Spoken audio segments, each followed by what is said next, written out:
자, 지금부터 보안 관련주 좀 볼게요. 물론 항상 제 판단이 옳은 건 아니에요. 제가 주식시장에서 주식이 떨어지고 올라가는 걸 맞출 수 있는 사람이 아니기 때문에 제가 감히 어떤 섹터가 좋다, 어떤 걸 좋다 이렇게 함부로 말씀 못 드리는데 우리가 보통 시장에서 공부를 열심히 하다 보면 지금 어느 섹터가 강해진지가 보여요. 그래서 코스닥이 2%가 폭락을 하든 코스피가 2%가 폭락을 하든 우리는 시장에서 좋은 수익을 계속 거두고 있죠. 지금 12월 한 달 내내 누군가는 엄청난 손실을 받겠지만 우리 같은 경우는 좋은 수익을 봤어요. 왜 그러냐면 12월 한 달 내내 시장을 이끌었던 게 화장품주죠. 화장품주 12월 초에 한 번 뛰고 잠깐 쉬었다 12월 말에 또 뛰고 두 번째가 제약주예요. 그죠? 제약주가 12월 중순쯤에 한 번 뛰고 잠깐 쉬었다가 어제 또 뛰었죠. 어제 제약주가 주구장창 난리가 났는데 제약주는 아까 알려드린 대로 화장품주는 1차 목표가 2차 목표가 다 찍었어요. 근데 제약주는 아직 1차 목표가도 안 찍은 애들도 많고 1차 목표가까지밖에 못 간 애들이 많아요. 아직 2차 목표가 못 간 친구들이 엄청 많기 때문에 요 정도 공간에서 우리가 수익을 낼 만한 친구들이 많은 거예요. 자, 또 하나가 시장이 이렇게 주구장창 밀리고 급락을 해도 잘 안 밀리는 섹터가 하나가 있는데 바로 보안이에요. 보안은 앞으로도 계속해서 중요한 화두가 될 거예요. 특히 사이버 해킹에 대한 우려감이 계속되고 있죠. 북한도 그렇지만 전적으로 세계적으로도 사이버 보안 전쟁이 굉장히 심해요. 예, 각종 금융사라든가 회사들도 전체적으로 사이버 보안에 대해서 굉장히 신경을 쓰는 편이죠. 월가에서 나온 이런 얘기가 있어요. 경기 침체에도 역시나 이런 그 사이버 보안 이런 기업들은 계속 수요가 증가할 거라는 얘기가 있고 이건 우리나라도 마찬가지인 거예요. 특히나 어제 돌아가신 분이시죠. 고 김정주 그 예전에 저희 넥슨 창업주분이시죠. 이번에 코인 계좌가 해킹을 당했어요. 그러면서 이런 거에 대한 보안 관련주에 대한 이슈들이 계속 나오고 있는데 특히 근간에 잘 안 밀려요. 뭐 시장에서 2%가 떨어지든 시장에 3%가 떨어지든 우리나라 지수 차트를 보게 되면 어제 코스피도 많이 떨어졌고 코스닥도 많이 떨어졌는데 이런 와중에서도 보안 관련주는 크게 안 밀린다는 거죠. 물론 전체로 다 안 밀린 건 아니지만 그러면 이런 보안 관련주를 우리가 앞으로 사도 되겠냐는 거죠. 그럼 사도 되겠느냐 안 되는 걸 보려면 이 친구들의 자리를 봐야죠. 비싼지 안 비싼지. 내가 어떤 주식을 하려고 하는데 이 회사의 주식이 비싸면 아무 의미가 없다고 그랬죠. 주식이 싼지를 봐야 돼요. 사이버원이 대표적으로 제일 빨리 뛰는데 사실 신규 상장주는 제가 초반에 건들지 말라고 그랬죠. 신규 상장주는 초반에 잘못 건들게 되면 27,000원짜리가 지금 8,000원이 되듯이 잘못하면 3분의 1 투막이 나고 4분의 1 투막이 나요. 굉장히 조심해야 된다는 거죠. 자, 그런데 이 정도면 외바닥이 아니죠. 예전에 우리나라 지수가 한번 크게 출렁일 때가 있었는데 코스닥 기준으로 정확하게 6월달이에요. 자, 6월달. 근데 지금은 지수가 6월달보다도 더 아래에 있죠, 지금. 더 아래에 있는데도 불구하고 사이버원은 6월달보다도 위에 있어요.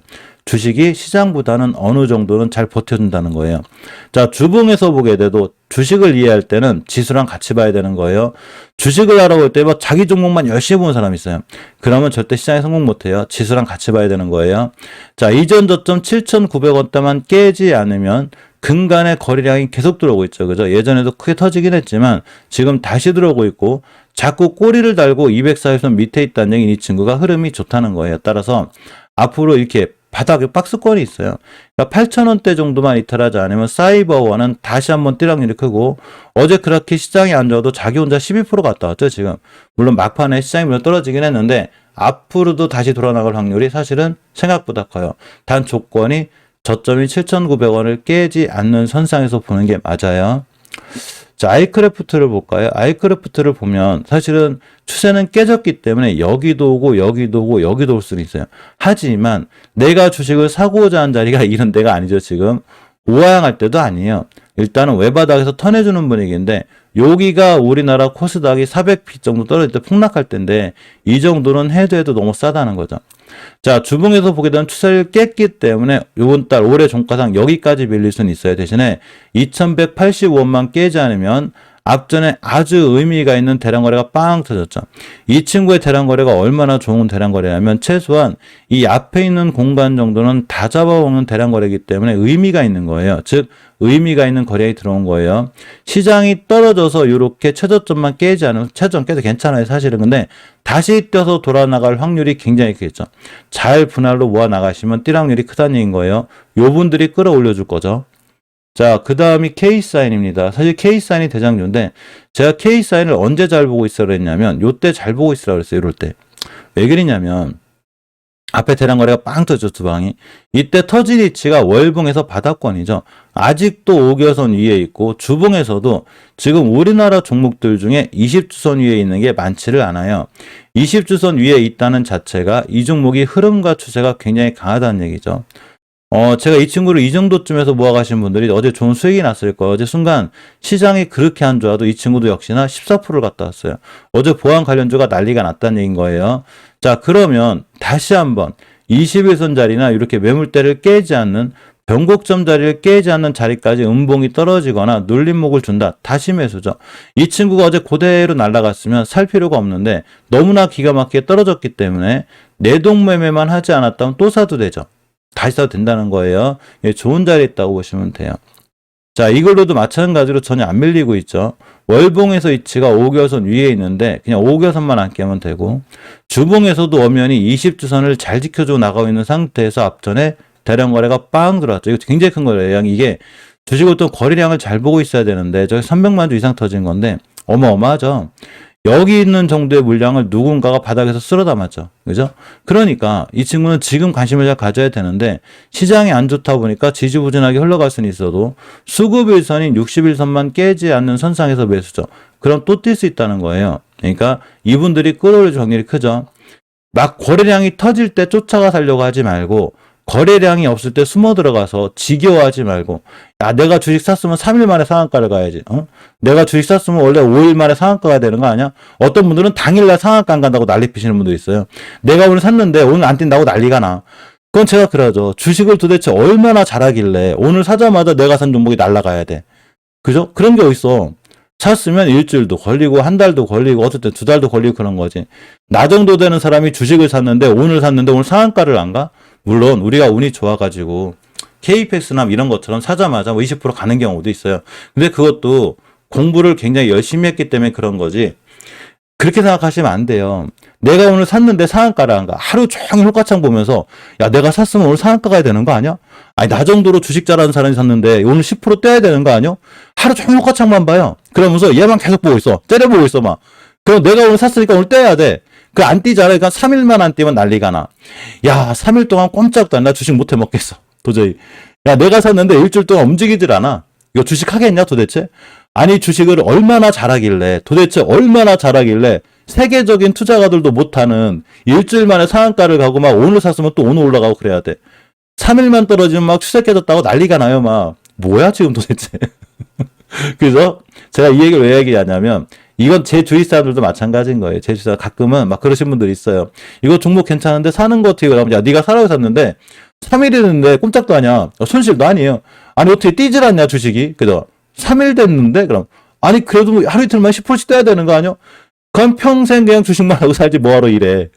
주식은 투자 관점이죠. 그러니까 제가 지금 결론적으로 드리고 싶은 얘기가 뭐냐면 하루하루 너무 일희일비하지 말라는 거예요. 대신에 조건이 또 일희일비하지 말라고 그랬다 가지고 저기 비싼 데 사가지고 물려가지고 일희일비하지 말라는 게 아니라 내가 어떤 종목을 월봉 바닥에서 잘 샀으면 그냥 가만히 있으란 얘기인 거예요. 자리를 깨지 않는 한 본인이 생각한 손절 라인을 깨면 당연히 손절해야 되지만 그런 자리들을 깨지도 않았는데 단지 3일 안 움직인다고 4일 안 움직인다고 나 정도 되는 사람이 오늘 주식 샀으면 오늘 빨리 상한가를 가야지 막 7일 동안 안 움직인다고 막 너 주식 못 해먹겠어요 막 이러면 어떻게 해야 돼 도대체 어떻게 해야 되는 거예요. 그럼 본인이 샀으면 10일 만에 맨날 상한가 가야 되겠네. 야 대단한 거 아니야? 이런 투자가는 전 세계에 없어요. 이해하셨죠? 물론 단타나 단기나 스킬프 하시는 분들은 이렇게 종목 찾기 해가지고 이렇게 주가 시세 보면 여기서 오늘 뛰나가는 애들이 있어요. 얘 갖다 먹는 분들이 있어요. 이분들이 우리나라의 0.5%가 안 되죠. 제 생각에 0.23% 안쪽인데 거기 안에 들 수 있으면 하셔도 되는데 이분들도 매일 5% 10%못 먹어요. 당연히 손절 치는 날도 있고 손절도 하고 시장이 안 좋으면 엄청 힘들죠. 근데 내가 뭐라고 저도 마찬가지. 제가 뭐라고 오늘 사가지고 오늘 10% 20% 먹고 막 그래.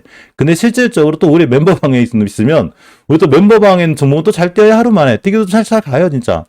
어제 그 KBS 설명가 일반방에서 알려줬죠. 어제 사라고 21선 근처. 근데 어제 실제로 하루 만에 20% 갔어요. 이런 경우도 있어요. 이렇게 제일파모도 있어. 어제 순간 15%가 가고 이게 이제 멤버방에서 알려드린 종목이거든요. K사인도 순간 14%가 갔어요.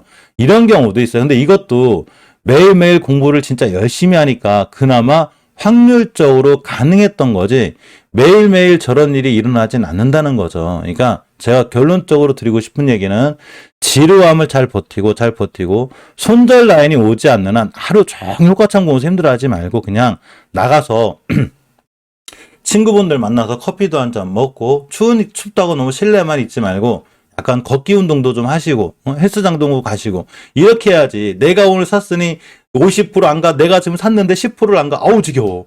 한 3일만 지나면 아우 지겨워. 야 너 너무 지겨워. 아니 산데 뛰질 않아. 누군 손실 보고 있는데 근데 일반인 분들이 지겨워하지 않는 자리가 있어요. 어딜 안 지겨워하냐? 내가 산 주식이 마이너스 40%가 됐어. 이거 안 지겨워해요. 야 나 이제 마이너스 40%밖에 안 됐어. 나 이거 장기 투자야 지금. 야 내가 산 주식이 마이너스 20%밖에 안 됐거든. 나 이거 장기 투자인데 뭐 나 걱정 안 해. 에이 나 나가서 친구들하고 커피 마고 놀아야지. 창 덮어놓고. 이거는 또 잘해요. 근데 왜 도대체 지금 올라가고 시장에 주도주로 들어온 애들이 3, 4일 안 움직인다고. 난리를 피면 어떡하냐고. 마이너스 3, 40%, 마이너스 4, 50%는 덮어놓고 운동도 하고 나가서 친구들도 만나고 나 그거 신경 안 써. 어차피 올라갈 건데 뭐 이제 마이너스 40%라 나 장기 투자야. 이렇게 하고 맘 편하게 있고 막상 지금 잘 올라가고 조금 움직이는 애들은 그 옆으로 평행선을 거서 세력들이 매집 공간에 있는 애들은 호가창 계속 보면서 잘 보고 있다가 3%만 뜨면 딱 팔죠. 야 나 3% 먹었어. 근데 마이너스 10%는 버티죠. 이렇게 하지 말라는 거예요. 이해하셨죠? 느긋한 마음으로 쭉 봅니다. SJ 솔루션즈 SJ도 보안 관련주인데 이 친구들은 재무적으로 튼튼하진 않아요. 그래서 재무적인 문제로 무너졌을 때는 본인들이 감당하셔야 돼요. 제가 재무까지 책임질 수는 없어요. 왜냐하면 재무가 안 좋은 종목들은 우리가 생각도 못한 엉뚱한 일을 꼭 해요. 뭐 전환사채 발행한다든가 유상증자를 한다든가 뭔가를 해왔고 근데 그런 거를 제외한 차트는 SJ 솔루션즈나 SJ나 상당히 좋다. 이렇게 보시면 되고 드림 시큐어티 같은 경우에도 자리는 낮아요. 그냥 낮고 이 친구들도 앞전에 대량 거래가 다 들어와 있고 매집봉이 들어와 있기 때문에 언제든지 뛸 수 있죠. 라운 시큐어도 마찬가지고 근간에 라운 피플도 마찬가지인데 이런 친구들의 행보가 굉장히 좋죠. 자, 라운피플 같은 친구들이 월봉의 외바닥이긴 한데 대바닥권에 있어요. 주봉에서 봐도 윗선 위에 있죠. 지금 20주선 위에 있는 애들이 많지 않아요. 자, 일봉에서 보게 되면 대량 거래가 들어왔는데 작은 거래량의 변화가 생겼는데 이 작은 거래량의 변화가 앞전에 있는 물량을 싹 잡아먹었죠. 뭔 얘기냐면 21선만 지켜주면 어제 두 개의 땡땡이가 그냥 쫙 날아갈 수 있는 여건이 되는 거예요. 뛸지 안 뛸지 모르겠지만 주식을 살 때는 이렇게 합리적으로 뛸 수 있는 확률에 대한 합리적인 근거가 있어야 돼요. 무턱대고 사는 게 아니에요. 최소한 대량 거래가 들어왔다가 뭔가 근거가 있어야 되는데 야 누가 그러는데 지금 드론주가 주태야. 야 방송 보니까 누가 그러는데 이제 화장품주 사야 된대. 이제 와서 화장품주가 제가 얘기한 지가 언제냐면 화장품주 한국 화장품 제조부터 3주 전부터 제가 뭐라고 그랬냐면 한국 화장품을 비롯해서 전부 다 의미 있는 거래량이 다 터졌죠. 얘를 얘기하는 게 아니에요. 이 친구를 얘기하는 거예요. 저렇게 큰 거래량 말고 앞전에 3주 전에 아주 의미 있는 거래량이 하나가 터졌는데 바로 이 친구들이에요. 이 친구들을 볼 줄 알아야 되는 거예요. 이 친구들은. 월봉 바닥에서 들어왔죠. 지금. 일봉 바닥에서. 이분들이 세력이겠죠. 나 달릴 준비하는 거예요. 지금. 그러니까 이때 사가지고 가만히 있으면 돼요. 아까 얘기한 대로 한 달이 지나든 두 달이 지나든 가만히. 제발 가만히 여기서 마이너스 40%를 버티지 말고 여기서 5% 10% 올라갔다고 뭐 이렇게 흔들리지 말고 가만히 냅두면 어떻게 되냐 그냥 쭉 날아가요. 엄청 날아갔죠. 이 수익을 다 먹을 건데 이 수익을 두 번째 매차임이 여기라고 제가 알려드렸어요.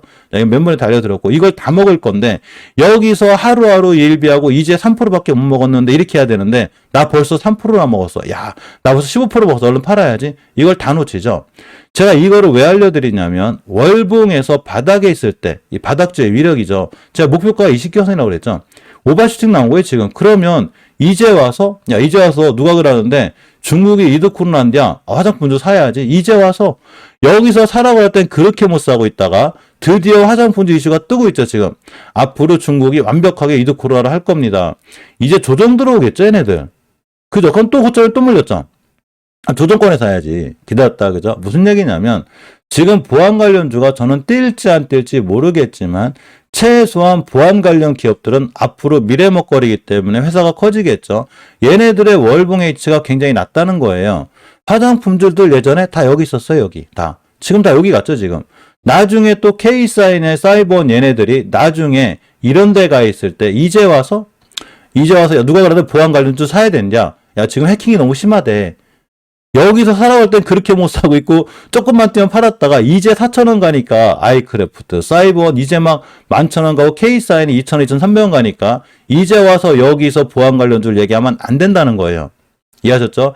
여기서는 하루 종일 호가창 보면서 안 뛴다고 투덜투덜 하다가 나중에 이런 데 올라가기 쫓아가서 물리고 물론 이제 다들 이렇게 하시진 않겠죠. 그죠? 네, 저는 이런 경험이 있어요. 제가 이렇게 했었어요. 옛날에. 그래서 제가 큰 돈을 많이 잃어봤기 때문에 제가 제 경험을 얘기하는 거예요.